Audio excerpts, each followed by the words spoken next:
My name is Teal Willingham. I'm part of the Data Future Labs at NYU's Tandon School of Engineering. We support early stage startups in New York City. We formed in about 2009 as a response to the financial crisis to diversify New York City's economy and move more into tech and other startup endeavors. And since then, we've helped transform New York City into a really strong tech powerhouse. So without further ado, I would love to move on and introduce our first speaker, Professor Clay Shirky. He is one of the foremost leading voices on the social and economic impact of internet technologies, as well as usefulness of networks and social software. He's a best-selling author of Here Comes Everybody and Cognitive Surplus, two wonderful books talking about sort of the network effects that technology has provided everyone to boost our collective productivity and intelligence. Clay is also the Vice Provost of Educational Technologies at New York University, after serving as Chief Information Officer at NYU Shanghai from 2014 to 2017. He's also an Associate Professor at the Arthur Carter Journalism Institute and Associate Arts Professor at the Tisch School of Arts Interactive Telecommunications Program. His courses address the interrelated effects of topology of social networks and technology networks, and how those networks shape our culture and vice versa. So Clay, thank you so much for joining us. Would love to hear your thoughts on combating authoritarian tech. Thank you so much. Thank you, too. Thank you for that introduction. Thank you, everybody. So I want to talk a little bit about some of the examples, both historical and current, about the relationships between authoritarian uses of technology and the politics surrounding them. That is always a complicated conversation, but it's made especially complicated at a time when the available technology is changing. And one of the things that I found fruitful to do whenever there's a sort of contemporary issue around internet technologies is look at past examples of these kinds of changes to see essentially where the fault lines lay in earlier periods, and then see where we might illuminate some of the questions we face today. So I'll start with an example from the early history of the printing press, which is, I think, one of the great areas of commonality with the internet, and illustrate essentially what happened when the media changed and the assumptions behind it changed. This is effectively related to some of the conversations we're having now around social media, which is my own area of academic work. So one of the first things that happened as the printing press spread in Europe in the late 1400s and early 1500s is that Bibles began to be translated out of Latin and into so-called vulgar languages, the languages of German, French, English, and so on. The Protestant denominations were generally in favor of these translations, and the Catholic denominations generally opposed to them. And there was a famous event in Antwerp where in the 1520s, William Tyndale was printing copies of the Bible in English. And this was opposed by the Bishop of London, among other things. Tyndale had gone to Antwerp to print the Bibles because it was out of the reach of the government of Britain. And so the only way that the Catholic Church or the Church in England could deal with this was through economic intervention. So the Bishop of London dispatched a wealthy Catholic merchant named William Packington to go to Tyndale and buy all of the copies of the first print run of the Bible in English. So Packington handed Tyndale the money. Tyndale handed Packington the Bibles. Packington took the Bibles back to London, where they were all burned. And unsurprisingly, Tyndale, who had very nearly bankrupted himself printing the Bibles, suddenly had earned all of his money back and had enough money to do a second print run, which he used to improve the translation of the New Testament. So not only had the Bishop of London and Packington failed to reduce the threat from their point of view of English language translations of the Bible, their interventions had actually made it worse. It was, in a small way, a precursor of what we now call the Streisand effect, where trying to suppress information often aids its spread. And it's easy to laugh at the Bishop of London and at Packington for not understanding the economics of print, but had they done that just 20 years earlier, destroying the Bibles would have had the desirable effect. Bibles are objects. They were made by hand. If you destroyed a load of them, it would have taken years and in some cases decades to recreate them. But the printing press had so radically accelerated the ability to produce books that all of a sudden paying for and burning the copies actually increased rather than decreased the number of books in circulation, which was a complete reversal of what people had learned to expect from print. And you can see in the attempts to deal with this change in the availability of translated Bibles, a change in media regime type as well, where an assumption that held true in the old media regime did not hold true in the new media regime. You see some of this today as people who have grown up in a 20th century media environment where there was such a thing as the mainstream media that had essentially veto power over the ideas in circulation. We equated mainstream media with mainstream ideas. Those two things were so tightly linked in people's minds that we assumed that they were the same thing, that if you had mainstream media, what they were there to do was essentially circulate received wisdom. That turned out to be an accident.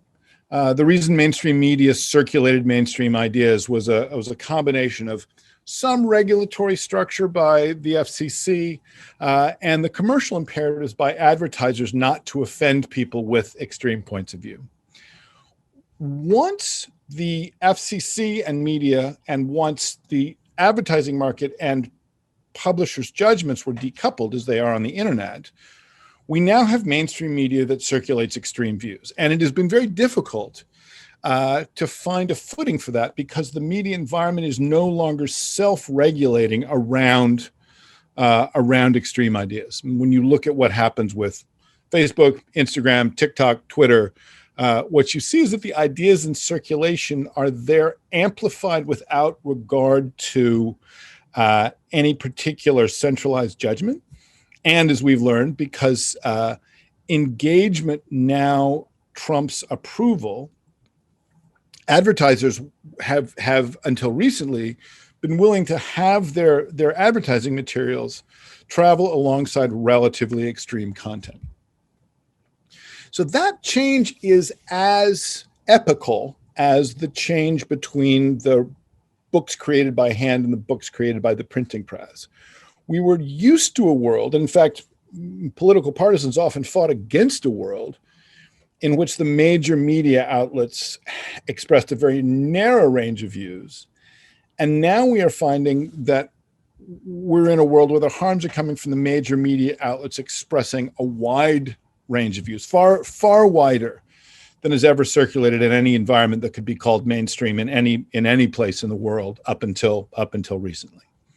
And so we're in the position, all of us, but particularly people who were habituated to the 20th century media environment, of looking for new ways, not just to regulate the media environment, but really new ways to conceive of what's happening, because the uses of technology are different, become different as the technology changes.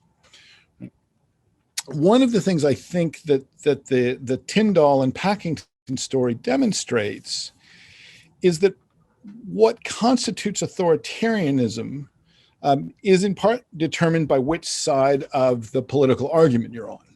That authoritarianism is one of those words that serves two functions. One is as a descriptive label and one is as an epithet. And to the degree that we confuse those two things, it becomes harder to think about authoritarian uses of technology rather than easier. There are times where you want the state or some governed force to have the ability to intervene to stop things from happening. And yet that is almost by definition authoritarian on some spectrum. So I think the thing that's making the conversation around authoritarian uses of technology complicated right now is the difficulty in situating ourselves between those two uses of the word authoritarian. One is merely descriptive. Some force has authority over a broad range of outcomes, technological, political, and social. And authoritarianism meaning government or governing entities that have harmful effects on their societies. And I think we will think about it more clearly to the degree that we hew to the former definition, which is to say the one that says we need to think about people in authority, and then we need to think about whether we agree with them politically. And those are two separate conversations. Rather than reserving the word authoritarian only for people we also disagree with politically, because the nature of the solutions and even the characterization of the nature of the problems will change depending on how you think of that. The other thing I think that the Tyndall story represents, because the printing press is widely regarded as having been beneficial to humankind, is that it makes more sense, I think, to talk about the authoritarian uses of technology, because almost all technologies that can be used in authoritarian ways can also be used in non-authoritarian ways. And there are times where you want authority to have the kind of ability to intervene. So I think that talking about the uses of technology rather than ascribing to the technologies themselves the nature of the harms we're trying to blunt or reduce or deflect becomes a better way to think through the problem. There is there's a test case of this question of authoritarian uses of technology that has been part of the literature on technology and political evil since the 1970s. It's a test case around the Holocaust. And until recently, it's been a relative abstraction with historical roots in a real world event of 70 years ago, but I think has become newly relevant. And the test case is the death, in fact, the murder of the Jews of Holland. And the question arose among people thinking about the relationship between technology and society. Why, when Nazi Germany took over many surrounding countries, were more Jews in Holland proportionally murdered than in any other state the Nazis took over? And the answer was simply that Holland was a highly competent administrative state operating in a relatively small, highly urbanized area. Holland had the densest population of any European country at the time. And they recorded for all of their citizens their religious affiliations, Protestant, Catholic, or Jewish. So when the German government took over Holland, unlike in Poland or even France, they simply had a record of where all the Jews lived. And the effect on the Jewish population in Holland was obviously catastrophic. The ability to implement mass murder was aided by the presence of this data set. And the thought came around this stylized fact that preventing that kind of data from being built up on your citizens was a good way to prevent that kind of negative outcome. And that is certainly a lesson you can draw from that. That example. And of course, the Holocaust is one of the most extreme historical events of the last 100 years. And so it is a particularly salient one in conversations around governmental capabilities. But there's another lesson you can draw from the murder of the Dutch Jews, which is don't let Nazis take over your country. That in fact, the legibility of aspects of the population for a benevolent administrative state is an important tool. And in fact, Holland was a very tolerant and not terribly anti-Semitic state, certainly by European standards in the middle of last century. That prior to 1940, the availability of that data seems to have been more beneficial than harmful. And when you look around now and you imagine not collecting certain kinds of data on the grounds that having it and manipulating it creates too much danger of negative effects, it becomes harder to imagine doing things like auditing artificial intelligence for disproportionate negative effects on women, on African Americans, on other underrepresented or discriminated against populations if you don't have that data. There are techniques, obviously, to de-anonymize the data to some degree, but as we know from work on large data sets, it is not actually possible to fully de-anonymize data, because as long as it can be brought into conjunction with other similarly de-anonymized data sets, often you can build back up a successful picture, not just of a population, but of individuals. So there is no way to make a population of individuals legible as to their characteristics, whether characteristics of religion or sexual preference or gender or race or ethnicity, self-declared or labeled, without also creating the risk of these negative uses. There are ways to intervene to make the data less useful, but if you make the data not useful for negative outcomes, you're very often risking making it not useful for positive outcomes as well. And so the prospect of limiting authoritarian uses of tech is split between limiting the effectiveness of the technology and limiting the effectiveness of the authoritarians. And that the political aspects of that project, I think, are going to be an enormous part of the next 10 years of work on this.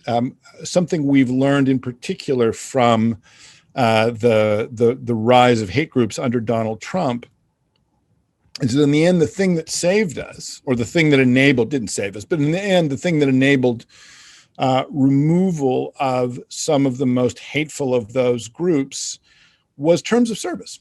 It was not, in fact, changes in the technology itself. It was just a change in the willingness to inform what are frankly, political documents hidden under the cover of legal boilerplate.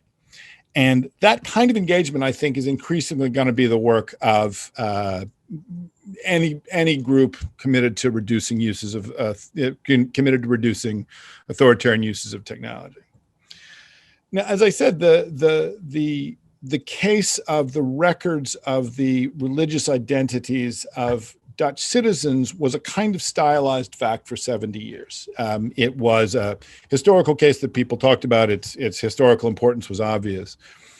But the coronavirus pandemic seems to have reintroduced that question as a really live one that we're living through in the contemporary moment.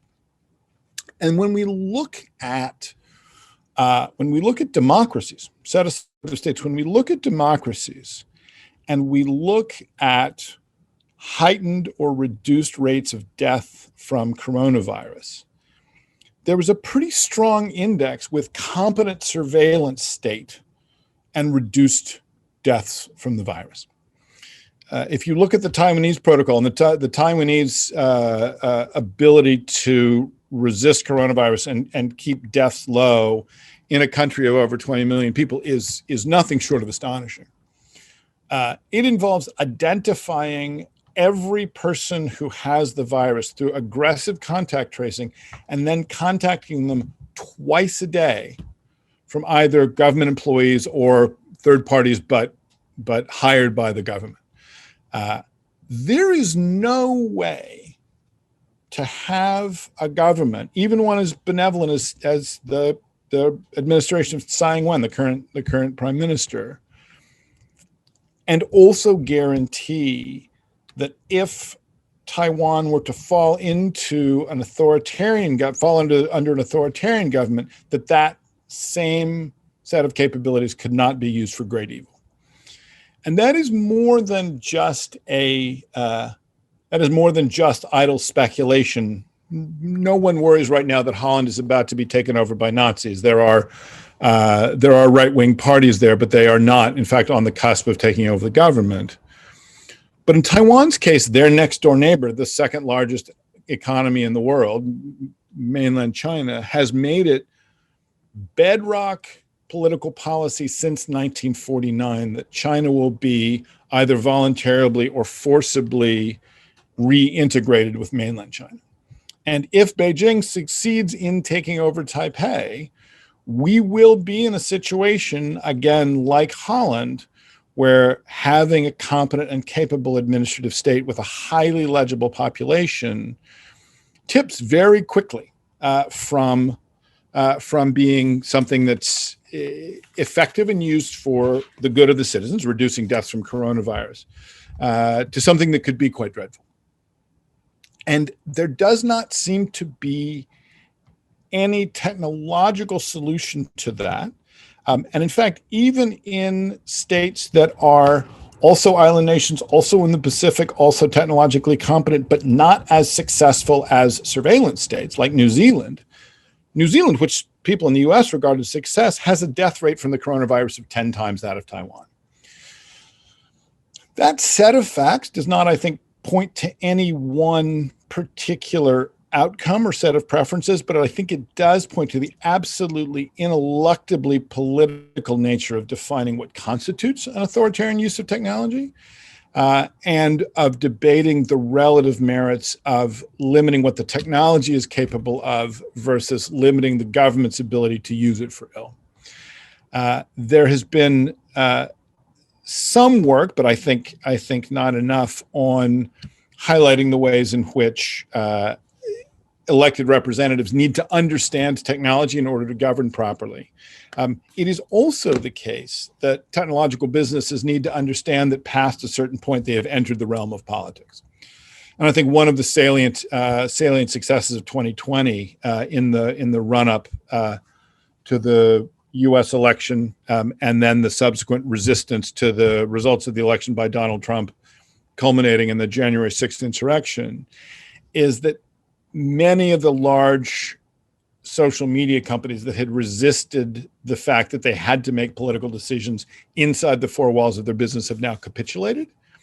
But businesses making political decisions is a very different site of controls and requires a very different conversation than just intervening at the level of the technology itself. Again, this gets back to the removal of the Donald from Reddit, the removal of Donald Trump himself from Twitter, the limiting of Alex Jones on Facebook. Ultimately, what saved us there was not either oversight by an external body, whether an outside firm or the federal government, nor was it a technological tool. It was simply a decision based on terms of service. And I think that in the aftermath of those movements, we could do with paying more attention to terms of service and how they're written and how they're enforced. They were disproportionately important for rescuing us from the rhetorical excesses of, particularly of late 2020 and early 2021, but have not, to my eye, gotten the credit they deserve as being the mechanism by which these companies were finally moved to act. I think the larger question in the longer term is, how should politics be brought into these companies? And again, there's a role for outside pressure, but it's interesting that the outside pressure ultimately culminated in not a change in policy, but just a change in interpretation of existing policies, and in this case, the enforcement of terms of service. So whenever you look at authoritarian uses of technology, it is possible, I think, to identify horrific outcomes and back out from those into what the technology made possible, and then try to intervene there. But over and over again, certainly for me, when I try to do that, I find myself bifurcating on political preferences and not technological ones.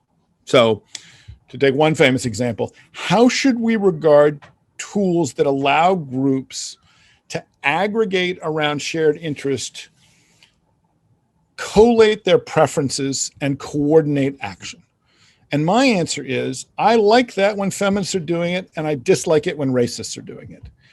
And I can't find anything in the tool that said this could be used by the Me Too movement, but not by the Proud Boys. So then you are in a nakedly political conversation about what kinds of limitations you might be willing to oppose, or to impose rather, on groups whose outcomes and goals you favor, in order to limit the capability of groups whose outcomes and goals you oppose. And I don't think that a set of limitations that effectively keeps the Proud Boys from coordinating at all, a set of technological limitations that keeps the Proud Boys from coordinating at all, is a net positive. So the calculation there is correctly ascribing to the tools an ability of the Proud Boys to now coordinate very quickly, to act very quickly, the same kinds of things we've seen with everything from Occupy Wall Street to the Arab Spring. But I don't think that means, even given the presence of highly salient negative examples, that intervening at the level of the tool is the correct one, given that the same kinds of coordinating characteristics are necessary for things like the Me Too movement. How should we regard the ability to identify people by shared characteristics, right? Again, this is the Dutch example. How should we regard demands by the state for legibility of its populace? For me, when I think about, say, people studying recidivism or the likelihood of arrest for nonviolent crimes, in New York City, we had famous studies of stop and frisk that showed that underrepresented minorities were wildly disproportionately targeted for stop and frisk. I want to be able to know those kinds of things, but that means being able to identify the inferred race or ethnicity of the citizens. At the same time, I obviously don't want that kind of capability in countries or in environments where that is being used to target those citizens. But again, that is a political problem. What is going on with studies of discrimination against African American and Latinx citizens in the United States, as balanced against what is happening in Xinjiang province in China with the Uyghurs, the actual tools used are not that different from one another. It is really the state's goals in being able to make those kinds of judgments about aggregate characteristics, rather than the presence of technology that records aggregate characteristics. That is what's at issue. And more generally, competent, benevolent administrative states take advantage of the same tools and capabilities that murderous states do. And I don't see any way out of that other than going back to the answer from the Holland case, which is don't let Nazis take over your country.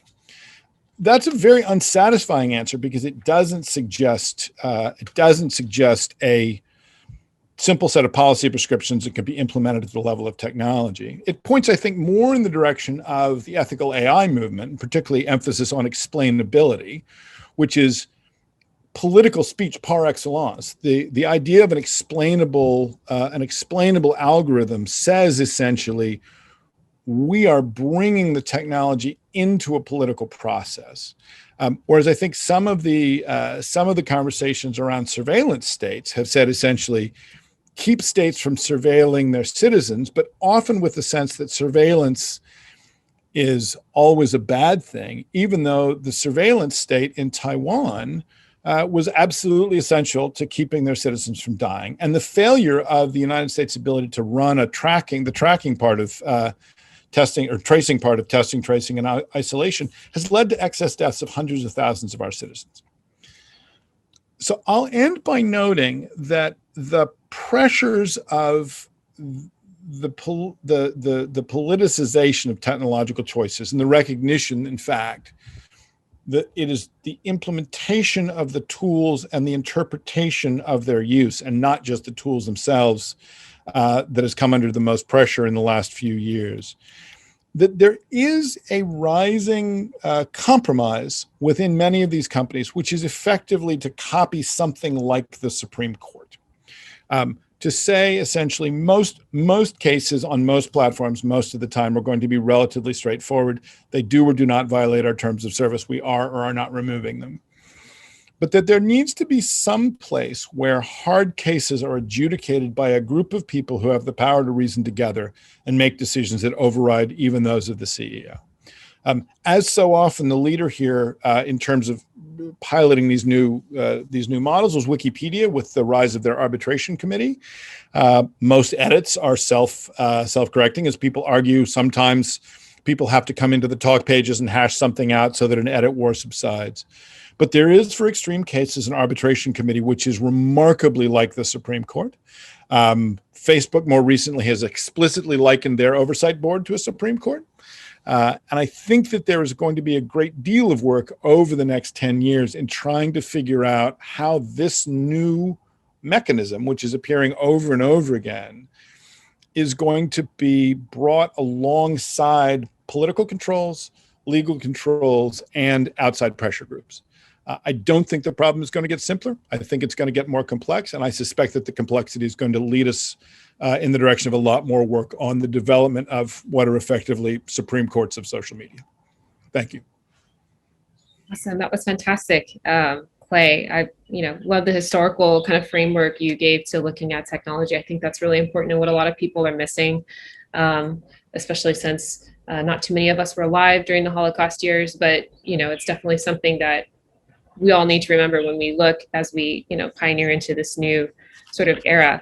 I did want to ask one quick question about decentralization, because that also kind of would be an issue, even though we are moving, there seems to be movement towards regulation of this type of tech, but decentralization would kind of, nix that. So what's your kind of take on? So decentralization is a really complicated thing, because one of the things we've learned from the internet, really full stop in its full 50 years, is whenever the thing that enables decentralization in any given layer is often centralization at a layer below. So the internet centralized around the IP address as the kind of citizenship on the network. If you have an IP address, you're on the network. If you don't, you don't. There was enormous proliferation then of various devices and device types because of this centralization.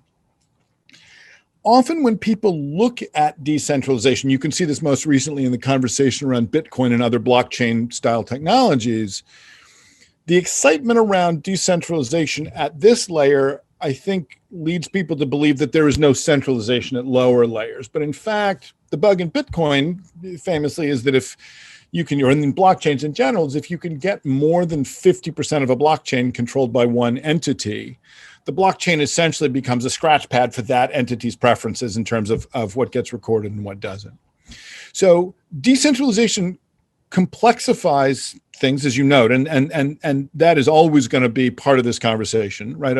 A more decentralized set of social networks, for example, would not have Facebook in as much the central position of, the spread of pernicious disinformation, because there would not be any one place you could go to do that as a sort of one-stop shop. But I think that whenever we have a conversation about decentralization, we should be asking ourselves, what does this decentralization centralize? The decentralized file system work of the early 2000s turned into the Google file system, in which one company now controls the largest data store in the world. So I would rather see the decentralization conversation become a conversation about the trade-offs of centralization and decentralization, rather than assuming that decentralization is just a kind of single-dimensional trend away from central control. What it typically does is move central control to other entities elsewhere in the system. Awesome. Fantastic. All right. I think we are running a little bit behind, but yes, and I'm sorry. No, and it was great. We loved all of it. So thank you so much for joining us, and thank you. I'm looking forward to hearing the rest of this. Thanks very much. Thank you, Clay. All right. Next up, we, as with other 90-minute tech series, we also wanted to focus on sort of the innovators in these hot topic spaces. So we're going to hear from two startups for a sample of the way they're approaching the challenge of tech that's in the wrong hands. First, I'd like to introduce you guys to Tara Pham. She's a founder of a company in our incubator program, Numina. So Numina takes a privacy-first approach to measure all forms of street level activity for cities and makes this real-time intelligence queryable via API. It turns streets into a developer platform for urban planning, mobility, and real estate sectors. So all, good things. So she's led, city scale data projects with the John S. and James Knight Foundation and Code for America, Living Cities, the Clinton Foundation, and many others. Tara, welcome. Please tell us about Numina. So thanks for having me. My name is Tara Pham. I am the CEO and one of the co-founders of Numina, where we empower cities with data to become more responsive, and we really focus on transportation equity. So our goal as a company is to measure all kinds of activity in streets and equitably account for pedestrians and bicycles alongside vehicles and all the other things that happen in streets so that urban planners can design more delightful spaces, more engaging spaces, safer spaces. And we do this, actually, my background is in public health. So through the lens of actually improving health outcomes for communities by encouraging more active transportation and interactions in streets, really. But today we have about 15 minutes, maybe a little less. I think I can make up for some of the overtime here. But just wanted to talk about actually designing products for privacy in the public realm. And you'll see why this is important as I share how we work. So as I mentioned, our mission is to help cities become essentially more transportation equitable. And we do that with data, and where we are specialized or unique from the vast majority of other companies in the data collection and even in the urban planning space is that we're completely privacy by design. So I'll come back to what that means. I think the previous talk was a great kind of context. We're a computer vision company. So our core technology is actually using camera-based sensing imagery to determine what is going on in streets and turning that kind of raw data or that observed information into actionable insights that planners can use. Because we're camera-based, it is critical from the beginning for us to think about what data we're collecting. And so by design, we're actually not collecting any personally identifiable information. Meaning, actually on the screen, you'll see an example of a bus stop that we measured for New York City MTA. This kind of hovering yellow box represents a bus, and all these little green boxes are pedestrians. And this is a representation of exactly the data that comes off our sensor. So we are on board our device, on board our sensor that usually mounts to light poles, walls or buildings, other fixed infrastructure.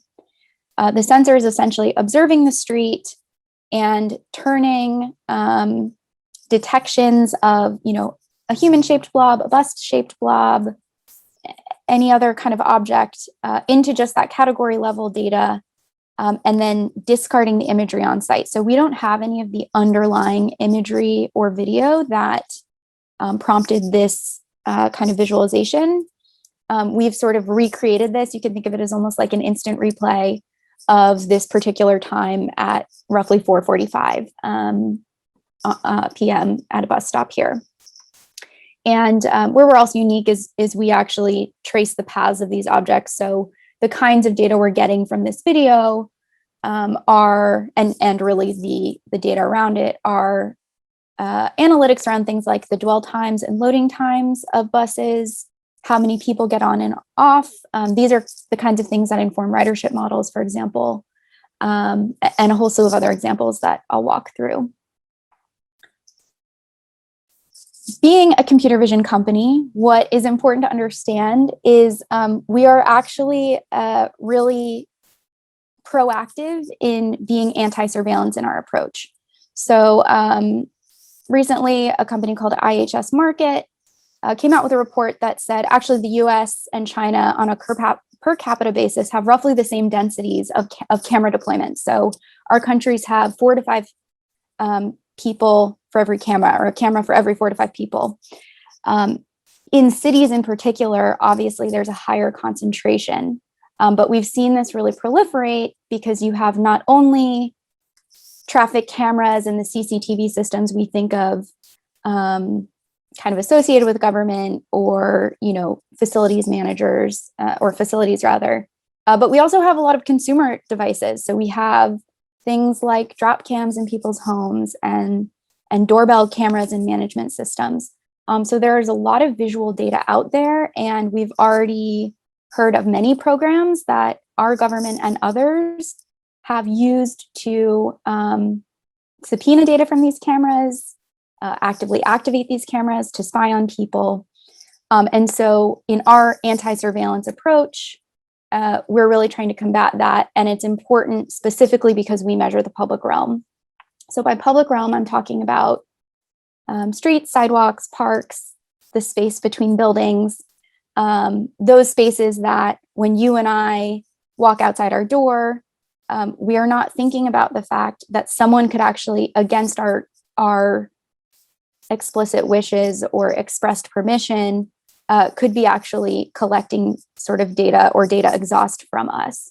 So just to kind of pull on a recent example, why this is important in cities and in the public realm, San Diego a few years ago entered a deal with GE to deploy their City IQ platform, which this is just like a grab from their website, promoted collecting data for safety. The language they use are things like enhance convenience, offer new services, improve livability, things that all sound great. The City IQ sensors had a bunch of different sensors in them, measuring air quality, noise, and had cameras. Because this was a company, this is a business, at some point, this program actually switched hands several times, and the 3,200 nodes that GE had deployed in San Diego were actually sold and handed off to a company called Ubiquia that last year began to kind of struggle to manage with the program. I think it just wasn't working on both like a maintenance and technical and business perspective. So when it came time to actually convert what was supposed to be a pilot project into a contract, they couldn't come to an agreement. And for several months, really the whole program was turned off, except for the cameras on the sensors, which the police department was able to request data from at will, more or less. When asked about this, the CEO of Ubiquia said, "Nobody asked us to keep the video on. I actually decided to do it from the standpoint of public safety." And when I read this, also as the CEO of a company that deploys camera-based technology in the public realm, when I read this, I was really horrified because I don't decide anything when it comes to measuring the public realm. These are spaces where there needs to be a lot of oversight, clear understanding of what is happening by the local population, and an understanding of how that is controlled, why it's merited, and obviously measures to control that. An individual company CEO should not get to decide at will how surveillance happens, but that does actually happen all the time. And it is a problem because in addition to just the kind of writ large ethical implications of that and the infringement on individuals' privacy and the potential exploitation of that data for personal gain by different entities, whether, they're companies who've said that as their express mission or they're, for example, bad actors who hack into these data sets. We also know this is a problem because there are overwhelming numbers when you look at the over-policing of Black and Brown communities. We simultaneously know that AI products are designed with bias built in, intentionally or not. And the prevalence and scale of data collection technologies exacerbates that inequity, or you could actually, say the converse, that inequity exacerbates what the flaws in AI are capable of and can perpetuate in our society.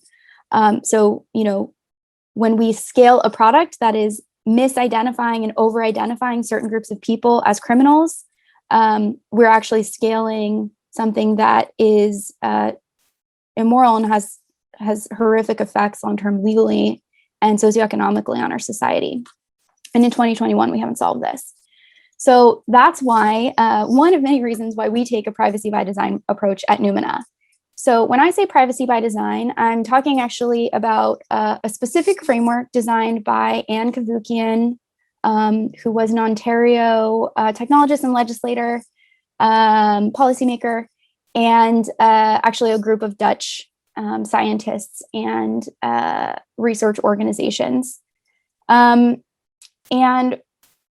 as we implement privacy by design, we prioritize a few kind of tenets or principles. First and foremost, we are minimizing data collection. So when you're talking about collecting data from the public realm, a space where people don't get to opt in, it is an ethical obligation to right size that data collection, only collect what you need, throw out everything that you don't.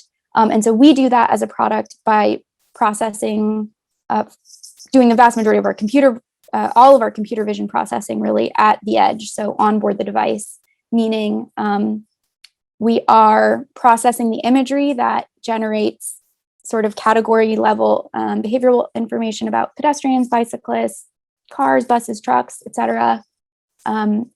We're gleaning all of that kind of categorical information from the imagery on a GPU, on a graphic processing unit in our device, and then discarding the imagery. So we don't save or transmit any of that underlying imagery. We don't save pictures of people's faces, license plate numbers, anything potentially, as far as what we can sort of auto detect, anything potentially PII, we are not saving. We do sample 1 image per hour from each sensor, which is hundredths of a percent in terms of that sample rate of the overall imagery we're processing. We do sample 1 image per hour at a random time and before any agent in our company, meaning any person or software, sees it. It is sort of redacted of PII. So any body of a person is blurred, license plates are blurred, and then a person can look at the image purely for accuracy validation and algorithm improvement purposes. Another tenet of privacy by design is to prevent re-identifiability. We do that, one, by sharing the data in aggregate format. So we're not generally sharing any individuals' tracks. And even when I say generally, the only exceptions are, for example, in the visualization I showed where you can see tracks, but that hasn't been in numbers and code translated in a way that could be scaled to any other customers or partners. We also have a very specific privacy policy that explains how it works, and actually what's important with privacy-based technologies and general user terms is you should be describing not just what you do with the data, but what you won't do with the data. So really setting guardrails and also, putting that to your users. Like if you violate our terms by, for example, intentionally using our data to then combine with other data sets and re-identify individuals, if we were to become aware of that, we would boot you off of our product and off of our platform. Lastly, for us, we really prioritize legibility and intention. So when I say legibility, our privacy policy is online. It is understandable by a layperson in 5 to 10 minutes. It starts with a glossary of technical terms so that we're all on the same page as to what we're talking about. And we actually design our product to show privacy kind of as a feature, not a bug. So we're not withholding people's faces and PII kind of for show or as a convenience. It would have actually been much easier to just save all this video and provide that to customers. We actually spent many years in R&D to build privacy in intentionally.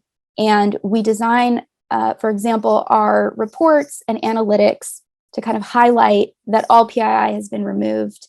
And anytime we're making exceptions to our privacy policy for purposes of research, R&D, we have a very stringent paper trail, really, an authorization process that requires feedback from community bodies. So if our customer is a city, they should have a committee and a group of people that are granting us this exception for a clearly defined purpose. For example, instead of sampling 1 image per hour, we've encountered some sort of inaccuracy in detecting trucks in a specific space. Sometimes, for example, we'll have a plaza that's supposed to be all pedestrians. It says we're detecting a truck. Maybe it's food carts. We need to increase sampling. And we define it's exactly to validate accuracy there. So we create these methods to really, really tamper down and prevent over data collection. This has been valuable for customers of ours in more than 25 cities around the world. Actually, outside of the US, our next biggest market is the Netherlands. So the Dutch really are leading on a lot of these numbers of data privacy, a lot of these issues of data privacy, excuse me. I think we might be coming up on time. So I'm happy to take questions and leave it there for now.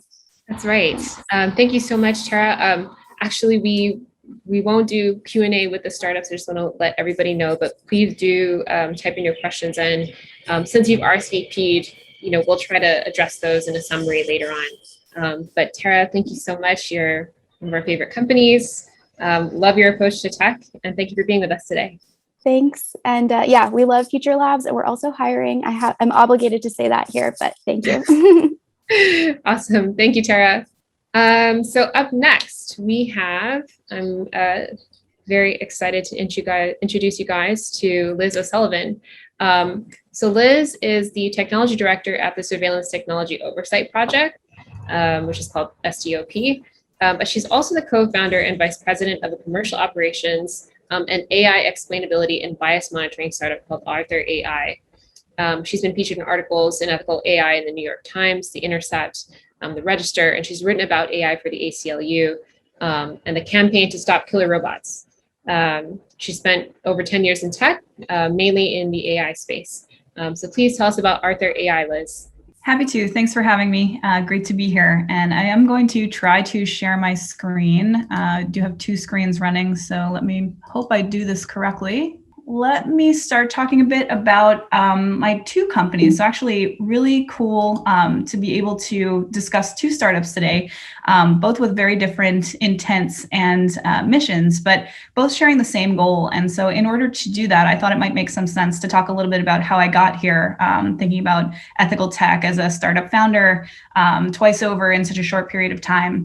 As the moderator mentioned, I have been in tech and specifically in AI for a while. And, this is before AI was really as effective or as widespread as it has become in recent years. And so there were days when we were just trying to make it work, right? And issues of bias and explainability weren't really a factor quite yet. But around 2017, I got an opportunity to work at a computer vision company where I was able to take over data labeling and annotations, which means when you experience things like bias that comes from a cultural standpoint or a pre-existing opinion in the people who are labeling these images for the feeding into the algorithms and the training of the AI, what you start to see is that it is very visible and tangible. So this experience was working for a company that had previously stated that they would never work with the military. Whether or not we agreed with that as a whole at the time was sort of irrelevant. It was simply just a promise that was made until, several years later that evolved and the company took on a project which is now somewhat notorious called Project Maven. Of course, Project Maven we know now is it's a drone monitoring surveillance network that has been involved or implicated in certain sensor to shooter applications through the Air Force and various other mechanisms. And at the time, we had no idea what it was. We only knew that it was a government project. We only knew that it was then eventually it came out that it was military. And then finally it had a name, and that name was Project Maven. Around the same time, things were happening in the tech space, broadly spoken. People were starting to organize. People were speaking out against these issues, realizing the degree to which companies like Google did surveil and monitor us as a population, which led, of course, to the infamous Google walkouts, huge protest, And you can imagine we were watching this sort of from afar, trusting this company because we were all super close. I mean, everybody who came to work there was good of heart and super invested in social justice. So at the time we were training a facial recognition product that we knew would never be put into a drone or put into a surveillance camera because of this stated promise. But once that promise evolved, it really radicalized me. And so I did what has now become sort of a common story, seeing the ways that the technology was being developed, how it was biased, how it was potentially going to be used to create this really distressing tension between safety and civil liberties at scale, as we were talking to other militaries from this country and other countries as well, and police departments all around the world. So I did the only thing that I could think to do after trying to establish some guardrails internally. I came forward with my story, and in particular, I was worried about the use of surveillance to connect with a targeting system, which of course, computer vision object detection is the classic dual use technology, meaning that it can be used for counting apples or things like that, or it can also be used to acquire and destroy a target. It's the same piece of technology, two different situations and use cases. I did not expect at all that it would be such a huge moment for me, and that there would be so many amazing people in civil society that would agree, that these are terrible, scary issues that we're all facing as technology becomes easier to deploy and cheaper. Was able to work with the ACLU to make a blog post about the notion of autonomous weapons and killer robots and facial recognition.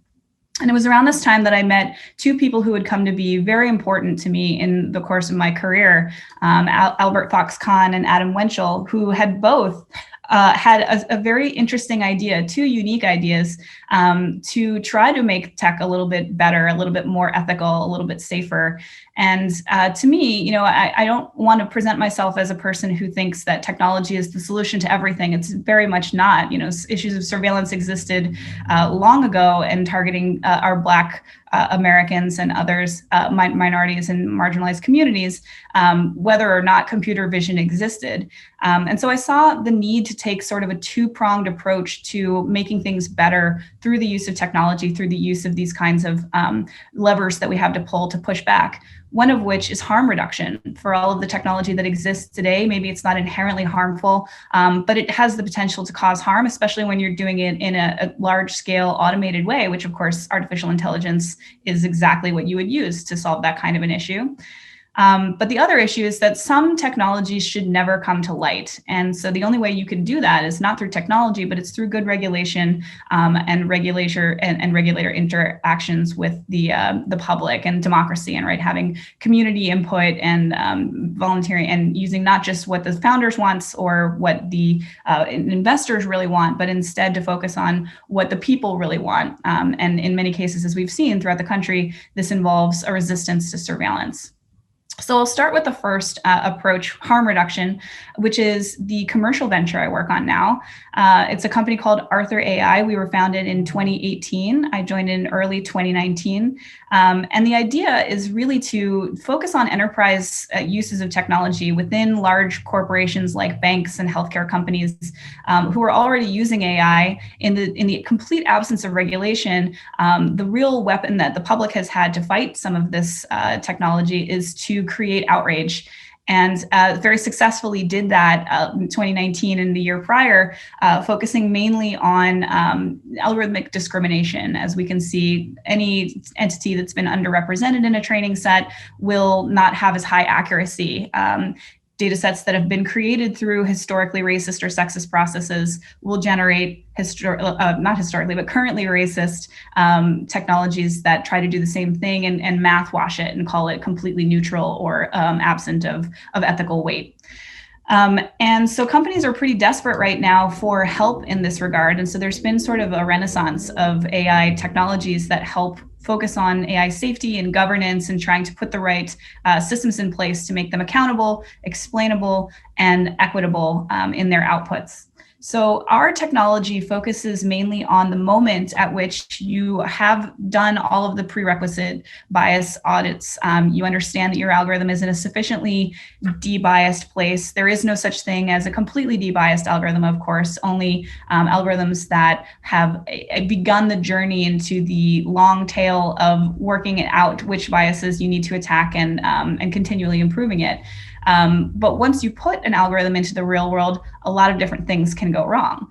So our platform is really a dashboard that allows people to monitor the behavior of these technologies, whether that's through the distribution of the inputs coming in and the data points that you might see, or perhaps through demographics information that we might acquire or might have as part of our data collection processes.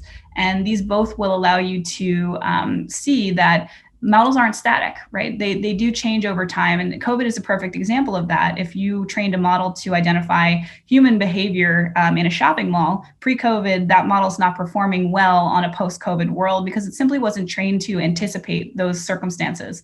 And in AI, we call this notion data drift, which is one of the issues that we monitor for. Either data fields are corrupted, they're coming in, maybe somebody made a change nobody noticed, or the world changes either dramatically like it did through COVID, or slowly over time as people may begin to prefer Nikes over Reeboks for whatever reasons, for just the things that happen in the real world.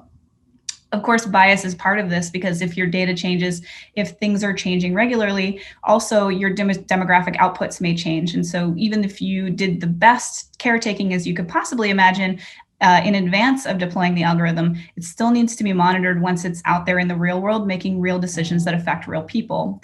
And all of this is underpinned by notions of explainability, which we use peer-reviewed techniques and some of the major open source academic techniques, as well as some of our own that we've developed through intellectual property, using counterfactuals as explainability and things of that nature.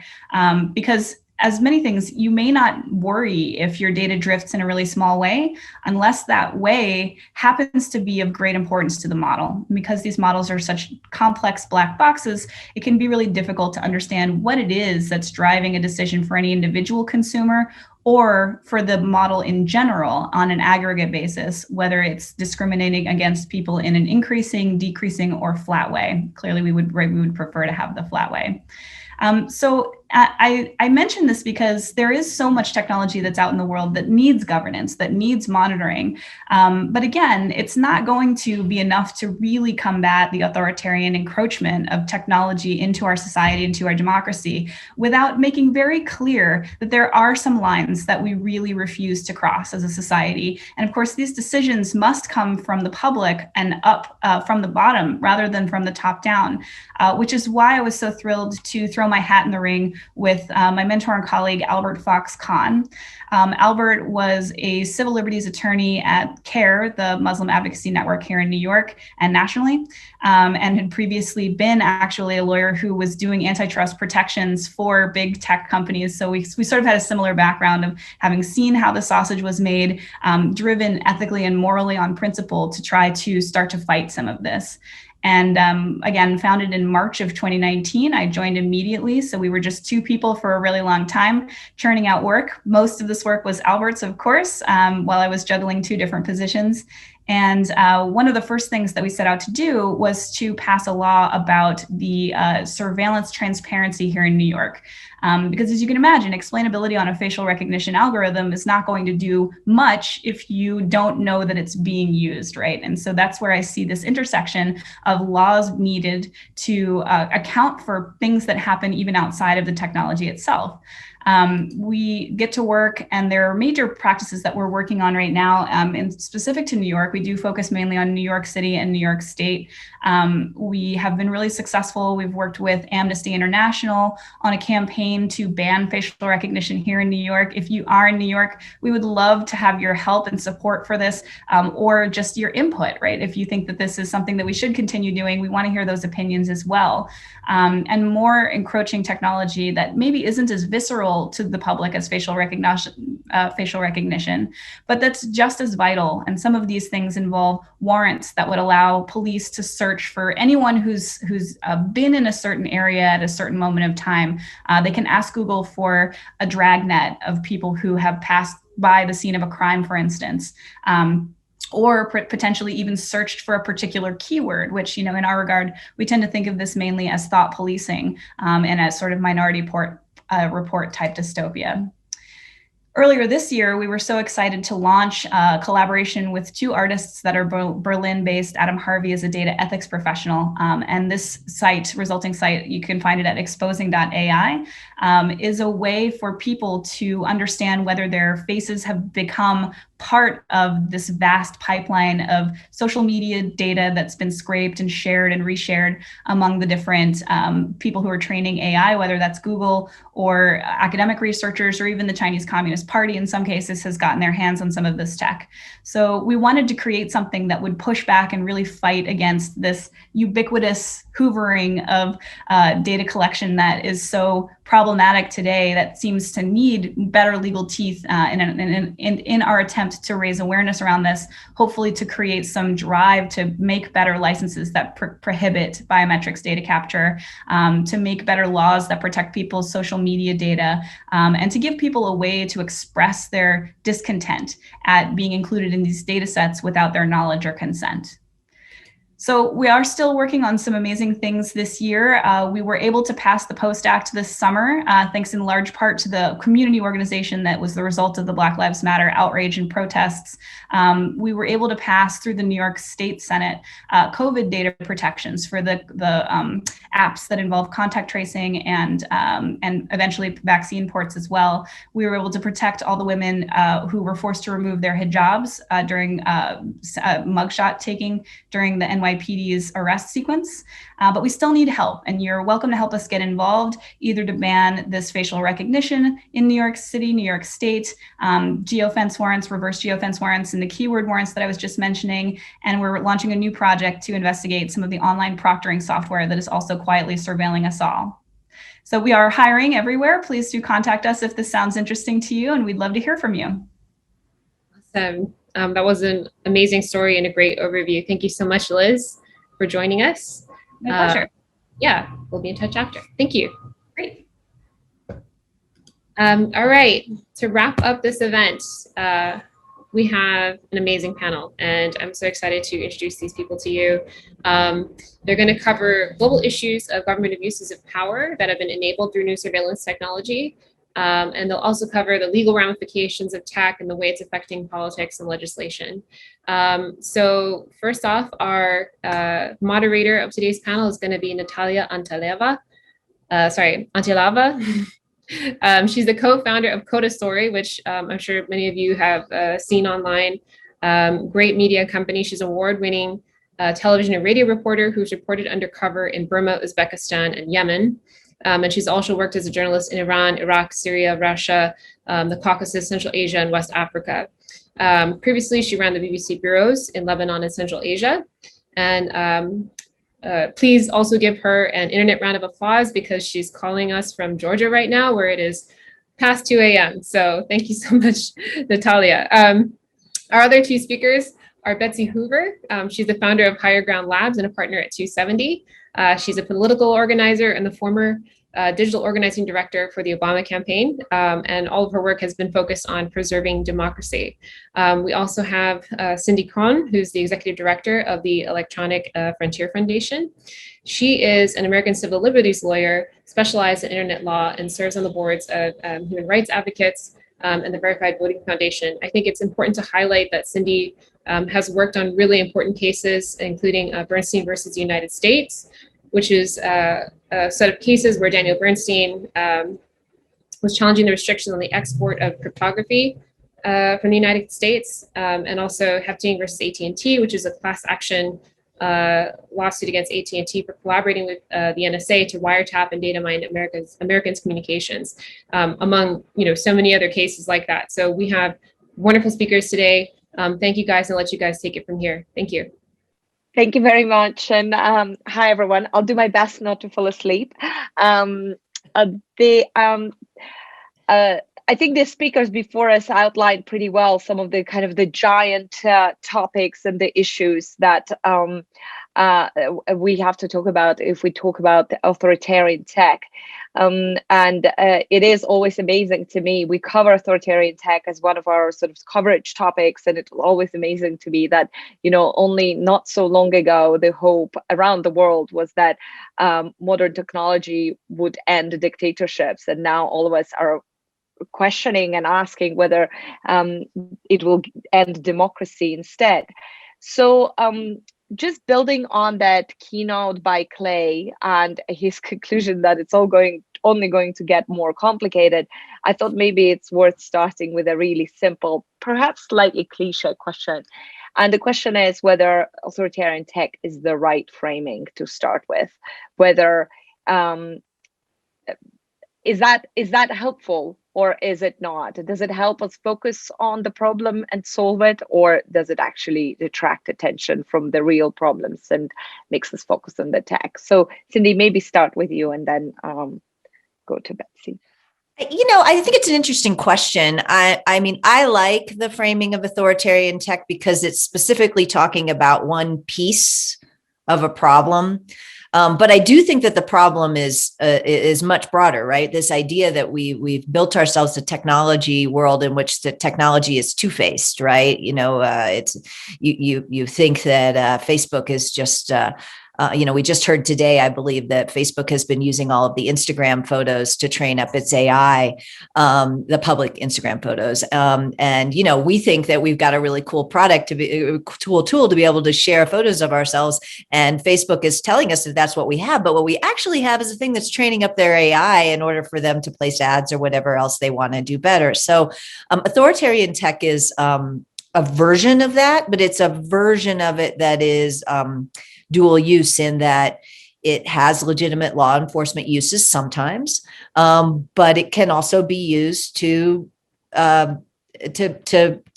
democracy and expose authoritarian control. So I think across the spectrum, we have to start to deal with the fact that the tech is always both, right? It's never all good. I worry sometimes that we were all like, it was all good in the 90s. That was the kind of public press narrative and tech narrative. Now we're in the all bad part.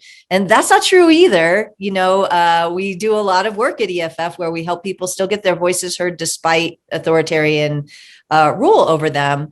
And we have to kind of be comfortable in the figuring out what we want to do in a world in which it's not all one or the other. Betsy, what do you think? The framing of the authoritarian tech itself? Yeah, I don't love the framing of it, but a lot of, mostly for the reasons you outlined, Cindy.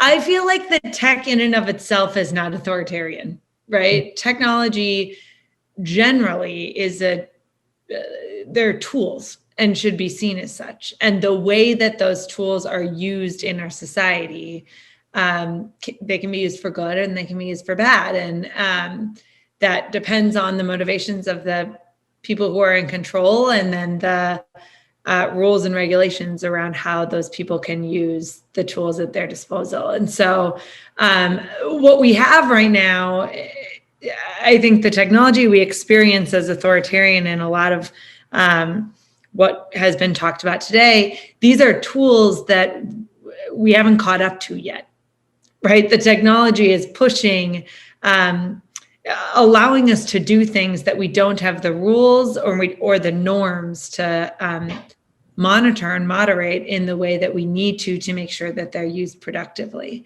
And I think that's a major challenge for us as society, but it's a societal challenge. It's not a tech challenge in my mind. It's people first. So I'd change the frame a little bit. Although the issues that we're talking about, I think, are incredibly core. So we so much of the coverage at Code a Story that we do really deals with the abuse of technology for advancement of somebody's authoritarian agenda, whether it's a government or a group or anyone else. But recently we ran a story that made me think slightly differently about that kind of interplay between power and tech.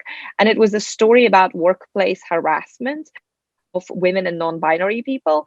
But in this case, the workplace was YouTube and other platforms that have promised and said they would change things, and they have basically largely failed. And it was such a striking example to me of tech companies themselves, maybe slightly unintentionally, but still projecting their power to govern the civic spaces. And I wonder whether, I kind of wonder whether you agree with that it's an illustration, and I wonder if it's also an illustration of us losing control of the civic spaces, and how dangerous do you think that loss of control? If you agree with the loss of control to begin with, how dangerous do you think it is? I don't know the story, so I apologize if I'm going off on the wrong direction from it. But I do think that it's clear that our civic spaces have moved into private control, especially if you're thinking about social media as a civic space. I often try to remind everybody that the internet isn't Facebook, and that sometimes you make category errors in what you want to do in response to it if you think the internet is Facebook. But I think it's really important that it's an important shift, and it's one that we need to note. I would note that, civic space is controlled by governments. It's not like governments have a great reputation about fighting harassment inside there. So I worry sometimes that just because if a company can't handle a problem internally, we kind of say, oh, well, that means they can't handle it externally. But we don't really have a good example of somebody who's actually handled sexual harassment internally well.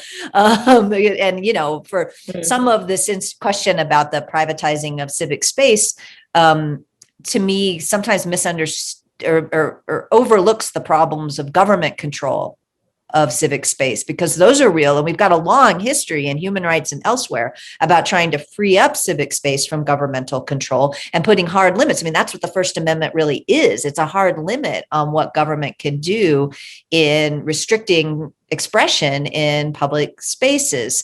So and obviously the parallel that can be that I have found helpful is the parallel of a square in a public square sense, a square in the city and a shopping mall, right? You can have a demonstration and you can protest and do all sorts of things in a square. You can't do any of it in a shopping mall.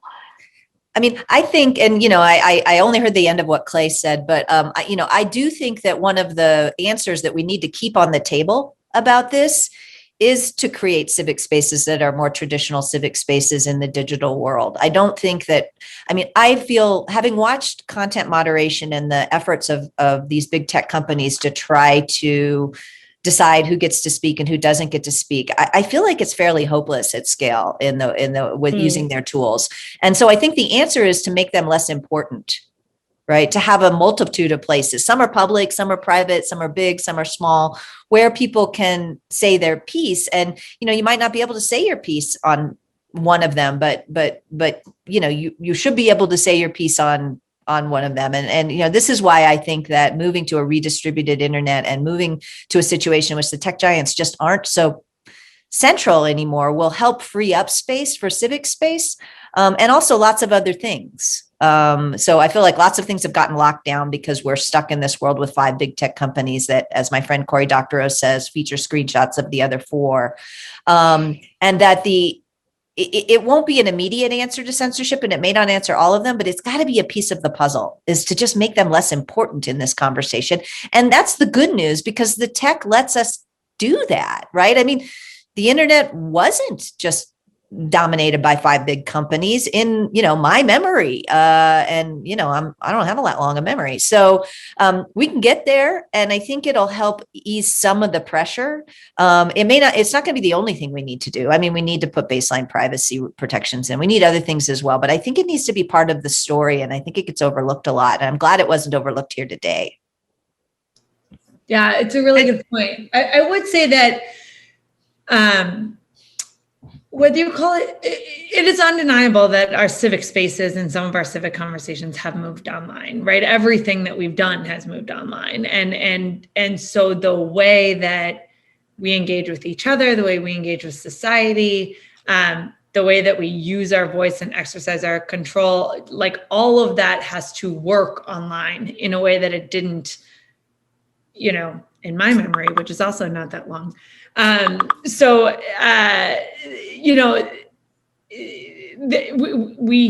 That can't even be a debate anymore. But I think we are woefully behind in how we accommodate that and how we work with that within our society. And I often think we spend too much time saying these big companies have to regulate themselves to fix it. They do, and there's huge responsibility that sits there. But what are the other methods? Either what's the regulation that our government should be moving towards, and how does our government resource that evolution, which government does not evolve very quickly. And like in this case, it needs to evolve very, very quickly.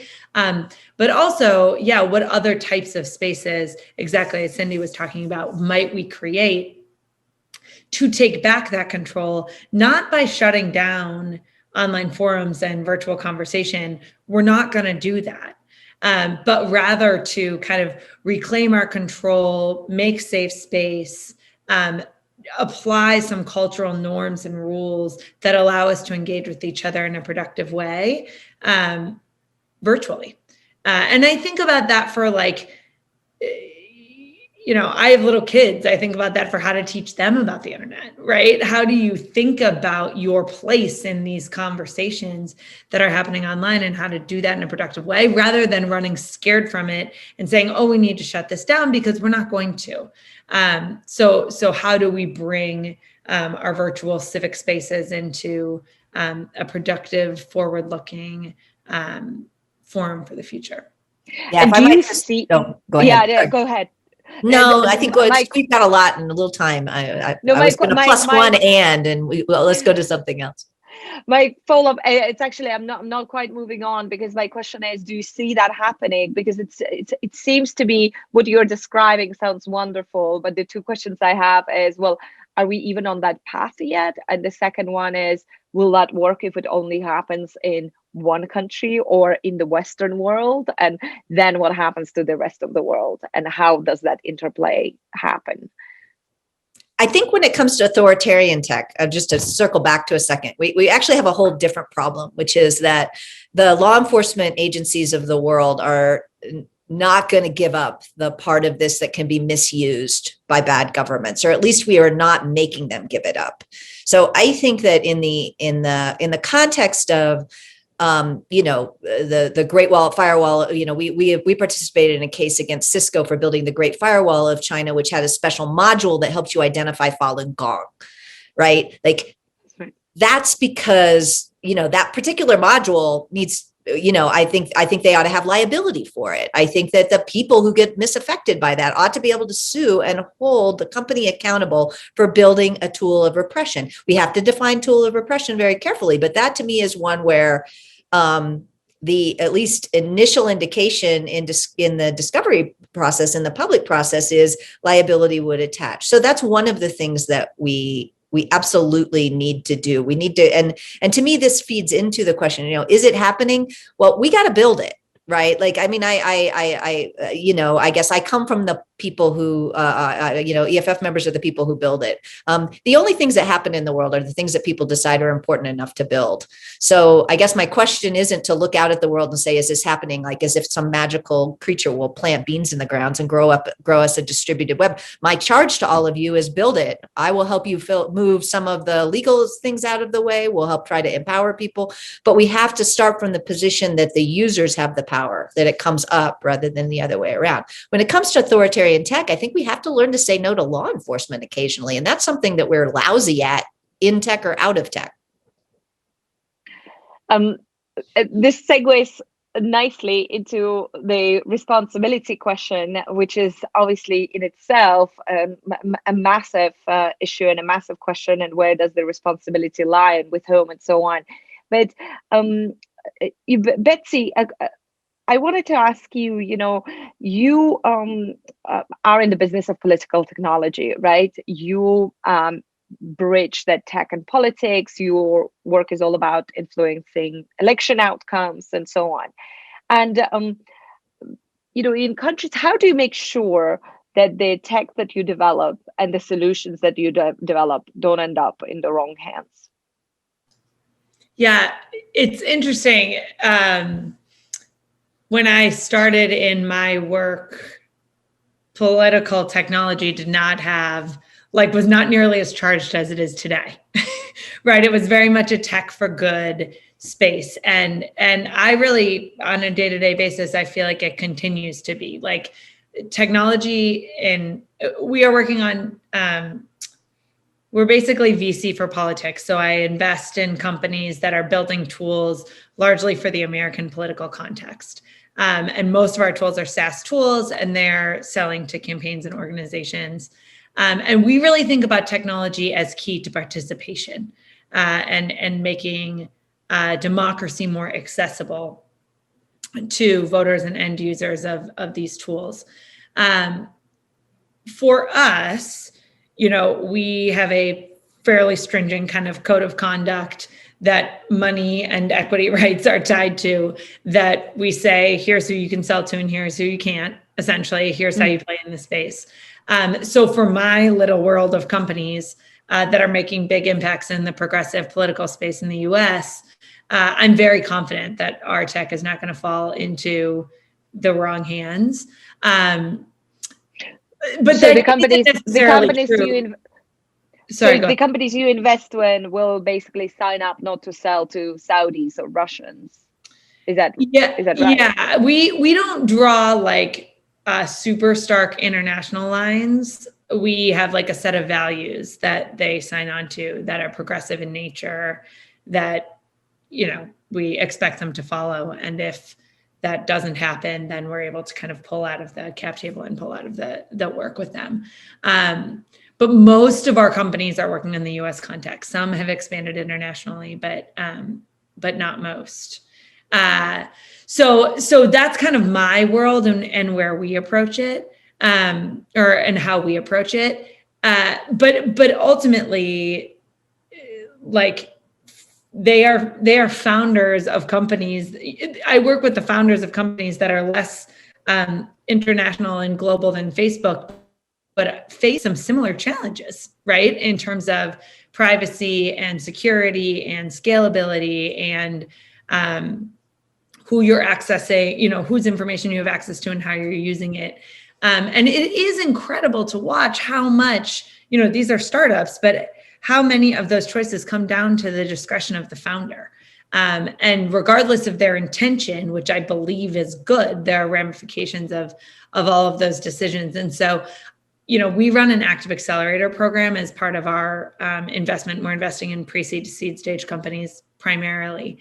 And these conversations are a huge part of our accelerator programming.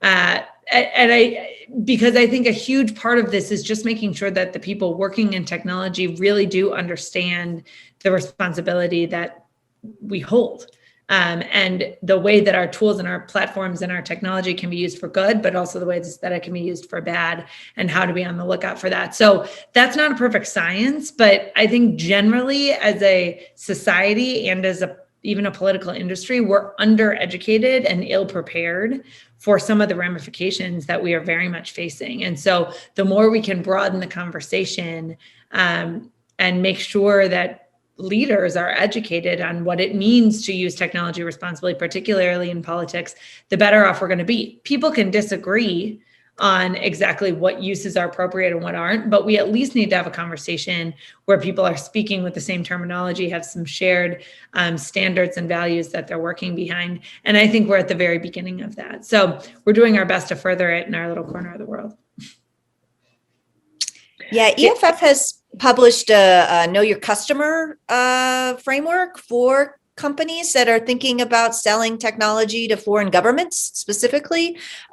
We drafted it off of a couple of tools, like, the federal government has rules for exports, but also the Security and Exchange Commission has rules for, for these kinds of things. And so we tried to create a version of that would be useful to companies when they're trying to decide whether they're selling or usually in this case, most of the time, licensing technologies to governments that governments or government actors that, that could be authoritarian. And I think at this point in our time, that means all governments and government agents. I don't think that we have a list of bad countries anymore. I'm not sure that was a wise idea to begin with, but it's certainly not where the world is now in terms of creeping authoritarianism. So you have to look at this, and that's a start. But I also do think that, a lot of people look at this in the context of export restrictions about what technologies, the State Department in the United States or the EU will let you export to certain countries. I have a hard time with that because I think that the way the export regulations at least work in the United States, they're not particularly well tied to the concerns that we have, and they tend to be problematic for security technologies, for instance, that people actually need. That was the basis of the Bernstein case that was mentioned in my introduction, was the idea that the US government thought that encryption technologies, strong encryption technologies, couldn't be exported. And, that's resulted in an extremely insecure internet that we're still living with today. So I'm a very, very skeptical of the current export regulatory control as being the right place to put this concern. But I do think the concern is important and necessary, and we need to do it. And while I totally appreciate, especially the people like Higher Grounds, because they're the money, founders tend to listen when the money tells them what they need to do, in a way that when a little nonprofit organization pounds on their door, they might not listen to as much. So I appreciate the support from people with internal power. But the founders, I think we also do need to look, and I don't hear Betsy saying anything differently, but we need to look a little beyond that too. I think the good graces of people who are trying to build a business are helpful and important, but probably not sufficient in this. And we need to think of ways. And for me, the one that I really think is underused, and I mentioned it earlier, is just plain old, legal lawsuit accountability if you abuse people. And EFF brought a case called Kadani versus the government of Ethiopia a few years ago, where we tried to hold the government of Ethiopia responsible for installing really deep spyware into a guy's computer in Washington, D.C. He's a member of the Ethiopian diaspora. He was involved in pro-democracy movements, and the government of Ethiopia installed a spying device on his computer in Washington, D.C. metro area.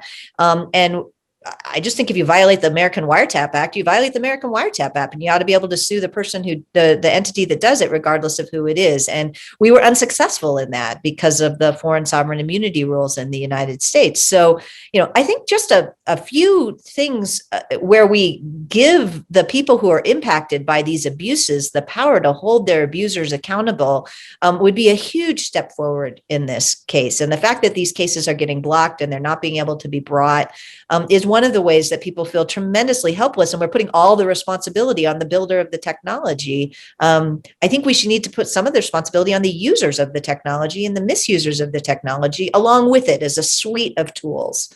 So as you can tell, I'm really passionate about this, and I could go on for hours about it. I come out of the human rights movement, but we have tools at International Human Rights to hold people accountable for violating human rights. We need to figure out how to apply them to this suite of problems. I was very struck recently when we did a story on Google's astonishing deal with Saudi Arabia on their selling them cloud technology. And I was just reminded of it because Liz O'Sullivan, who was a previous speaker, had a slide with Don't Be Evil. She mentioned the famous walkout of the Google employees and so on. And when we got in touch with the newly established Google Union, to ask them, that was very much set up to deal with issues like this. Their answer was, we don't really know enough about Saudi Arabia. And if we are hearing that about, a country that really made headlines for, using an electric saw to cut up a body of one of its opponents just a couple of years ago, I'm talking about Jamal Khashoggi, of course. And if the Google Union doesn't know about that, what are the chances of the union doing something to, help to stand up to Google's practices in smaller countries that are even less well known? How important So my question was really, did you send that manual to Google? But also, how important, how you might want to, We already did. how they haven't read. I have the evidence that they haven't read it. You've got to get them to read it. But how important is that? Like getting the obviously educating the tech world, getting the tech world on board. And I always, as someone who is not based in the US, I always often think about the power that the US tech companies hold over the rest of the world is really incredibly, it's enormous, and yet it's very difficult to kind of to make people aware of the effects that that power often has. Like, do you have any advice, solutions, thoughts on that? This is for both of you. Yeah, I mean, I think you're absolutely right. Educating technologists and tech leaders of big companies in the US and across the world is incredibly important. And it's a lot to put on them. Like it's a lot of responsibility. There's also a lot of things that those leadership teams need to be educated on, much less running major companies, right? And so I think we have to think about this as bigger than, having a couple of levers or a couple of fail points in the industry, which is really becoming like a global superpower in some ways, right? We have to think about, and Cindy, I think you put this really well, what's the responsibilities on the users? What's the responsibilities of our governments and our legislative bodies to help regulate? Where are the other, what are the responsibilities of outside groups like Higher Ground or EFF or, whatever to help apply kind of a shared set of expectations and standards and operating norms, because it is too much to push all of this to just a few pressure points. And that's not to get them off the hook. It's just to say, if we want an effective strategy, I think we have to take a multi-front approach, and figuring out how to do that and how to coordinate that is messy, but we should be approaching it in a bunch of different channels, in my opinion.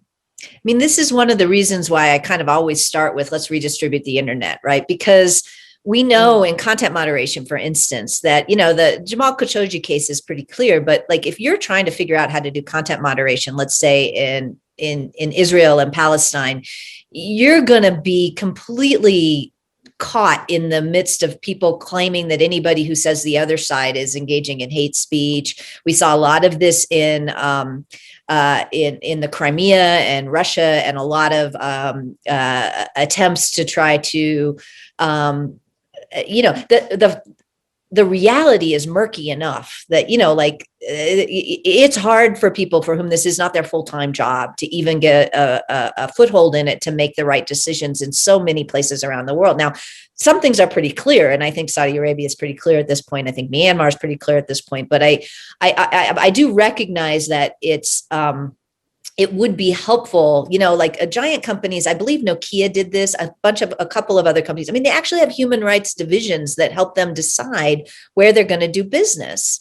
And I think certainly, I had heard that Google started one, and then I wasn't sure what happened to it. I admit that I might just be out of the, but it takes, there's a whole, even in the context of the U.S. State Department, there's lots of people, the State Department does its big report of the state of human rights of countries all over the world. Like, that's a year-long endeavor, and it's complicated, and they don't always get it right. So I think we should be reasonable in recognizing what we're asking, not the companies, but especially in the context of this, little union, right, which is a tiny percentage of Google users. Like, what are we asking them to take on?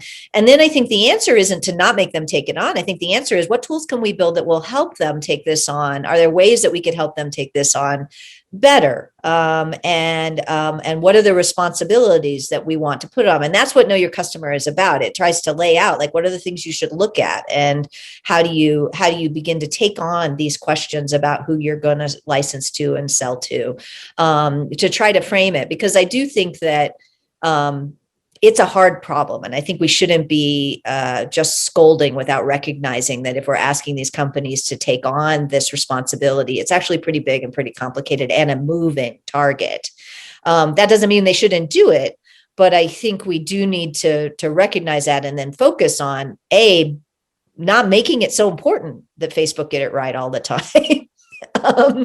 And by having lots of other options for lots of other people, and B, what are the tools that we can build to try to help make these decisions easier? And one of those tools is just law, right? Like, it's so much easier for a company to be able to say, look, I can't do this because it's illegal. Like, this is a technology. And I think this about facial recognition and the use of law enforcement is one specifically. And I know our friends at Stop in New York are doing really good work on this. It was fun to see that presentation. EFF is an active partner in those endeavors. And, we might just need, lawmakers to say, look, the use of facial recognition by law enforcement is just too dangerous because we care about freedom of assembly and right of association.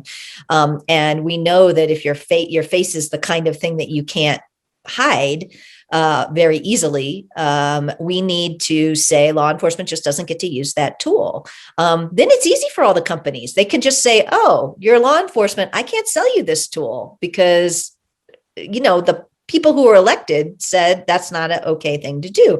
I think that's one of the tools. It's not the right thing for everything, but I think in the context of use of police facial recognition, the dangers to our other values, especially around freedom of expression, not even getting into the bias part of it, but the danger to which totally exists and is important. But even setting that aside, assuming we could create an unbiased AI, which I hope nobody thinks we can anymore, the freedom of expression implications, and that's another value, mean that we should ban it. So law can help, personal ethics can help, tools can help, but we need to, the question isn't either or, it's all of the above. And do you see legal solutions to then stopping these people from developing the products and selling them to people outside the United States and outside the US jurisdiction? It makes me think of architects who cannot build quickly and cannot build in their countries because of the regulations. So they will go to, Norman Foster will go to Kazakhstan to build his big, sort of fantasy creation. And we've already had examples of Western academics helping, in the case with Xinjiang, the Uyghurs in China, helping the Chinese to develop facial recognition technology. So, how effective can national legislation be when we're dealing with authoritarian tech? There's always going to be limits. And I think that's true about all tech, right? We did manage to take landmines and make them, it's not like people don't build landmines and you can't get them, but we've made that a thing that's not okay. And we've made it not okay all around the world. We've made, the World War I era gas not okay around the world. I think that's just the first step. We're not going to be perfect, but I think making these things not okay and making the kind of arbitrage to the dictatorship as a strategy for somebody who's got these technologies and finds them banned in the US, like that should make you not an okay person. That's just one step. But, this is a problem in human rights all the time. This is a problem that, as I said, I mentioned poison gas in World War I. This is a problem. I would love for human rights to be able to have the kind of resources to solve it, but at least we can take this problem of big tech's involvement in selling authoritarian tech into the realm of not okayness, and then we can begin to try to deal with those problems. But those are not tech problems. I think those are problems with our world's difficulty in committing to a human rights framework for everybody. I see we're running out of time. Can I quickly go through the questions that we have in the chat to let Cindy and Betsy give an opportunity to answer them, and then we'll wrap up. So the first question is about where can we find more about your accelerator, Mrs. Hoover? I found all about it online, so I'm sure it's there, but I'll let Betsy answer it. I'll go through the rest of them. What should take precedence, free speech or so-called hate speech? Well, I can tell you where to learn about the accelerator. Our website, highergroundlabs.com. We are in the process right now of reviewing companies for our 2021 cohort and accelerator. So if you have an idea of working in the political space, let me know. And feel free to check us out online and get in touch with us that way.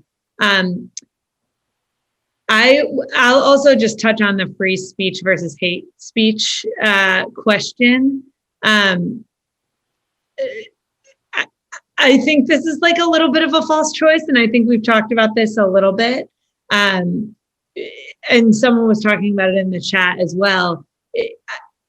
I think what we've seen over and over, I mean, there's some things that very clearly fall in a violation of free speech and maybe fall directly into hate speech, but there is a whole bunch of really complicated things that fall in the middle. And so, you know, we've started to see some really interesting exploratory bodies to help decide what's permissible to say and talk about it and what isn't, and what's defined as hate speech and what isn't. And I think we need to keep pushing and exploring those